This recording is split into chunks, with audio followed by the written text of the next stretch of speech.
મિર્ચી morning. હમણાં મારા ડોક્ટરે મને એમ કહ્યું કે ધ્વનિત, તારે 3 વસ્તુઓ કદી નથી ખાવાની આજ પછી.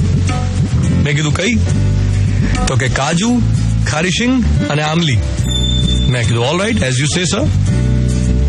કાજુ, ખારીશિંગ અને આમલી આજ પછી મારે ક્યારેય નથી ખાવાની.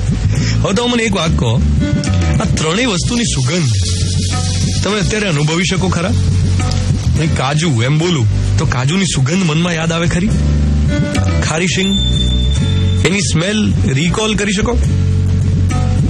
અને આમલી, આમલીની સ્મેલ ઘણા લોકો રિકોલ ન કરી શકે. કેમ? બીકોઝ એક આખી જનરેશન આમલીથી અપરિચિત છે.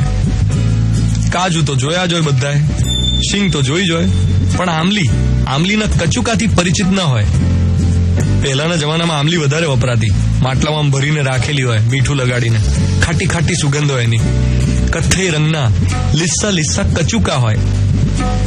એ કદાચ 35-40 વર્ષના લોકોને ખબર હશે, પણ 20 વર્ષના છોકરાને ના ખબર હોય. કેમ? કારણ કે એને જોયું જ નથી.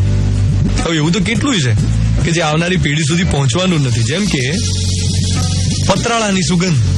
પતરાળી, આપણે લગ્ન જયારે થતા પંગતમાં જમતા, તો જેની અંદર આપણે જમતા ખાખરાના પત્તાની થાળી, એ પતરાળી. હવે વજનદાર પ્લેટના જમાનામાં પતરાળીની ક્યાં કોઈ સુગંધ કોઈને યાદ હોય?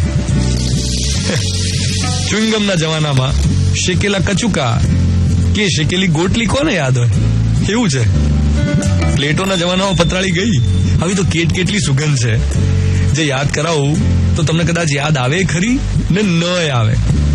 જેમ કે કોઠાની સુગંધ.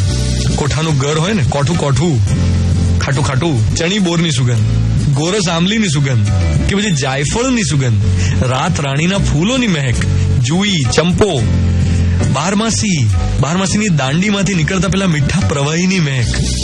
આ બધું સૂંઘવાનો કે એને યાદ રાખવાનો હવે ટાઈમ કોની પાસે છે? અને ટાઈમ હોય તોય ઇન્ટરેસ્ટ ક્યાં છે? આપણી એક આખી ઇન્દ્રિયની શક્તિ ક્ષીણ થઈ ગઈ છે, અને એ છે ઘ્રાણેન્દ્રિય. બોલો, નાકથી સૂંઘવાની ક્ષમતાને ઘ્રાણેન્દ્રિય કહેવાય, એ ભૂલી જ ગયા છે ને.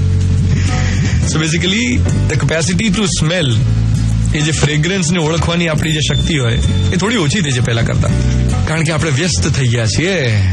મિર્ચી 98.3 પર હું છું ધ્વનિત. તમને તમારી વ્યસ્તતામાંથી જીવનની ખરી સુગંધ મળી રહે એવી શુભકામનાઓ. Good morning my dear.